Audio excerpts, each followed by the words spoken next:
Voici l'actualité des États-Unis. À Washington, la Maison-Blanche indique au Congrès que les hostilités avec l'Iran sont terminées dans le cadre de la War Powers Resolution, alors que des forces américaines restent déployées dans la région. Dans le même contexte, l'administration américaine approuve plus de 8,6 milliards de dollars de ventes militaires à Israël, au Qatar, au Koweït et aux Émirats arabes unis, incluant des systèmes patriotes, des armes de précision et des dispositifs de commandement. Sur le plan institutionnel, la Cour suprême intervient sur la carte électorale de la Louisiane, conduisant le gouverneur Jeff Landry à reporter une primaire pour redéfinir les circonscriptions. Dans un autre dossier, la Cour examine la suppression du statut de protection temporaire concernant plus de 350 000 ressortissants haïtiens et 6 100 ressortissants syriens. Par ailleurs, l'administration met en place des contrôles de sécurité renforcés pour certains demandeurs d'immigration avec des vérifications élargies avant validation.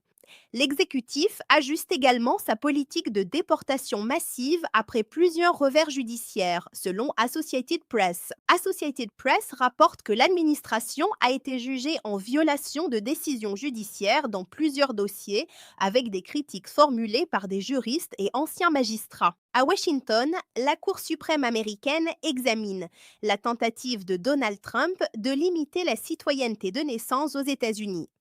Dans le même temps, Donald Trump limoge Pam Bondi de son poste d'attorney général. Todd Blanche est appelé à diriger temporairement le ministère de la Justice.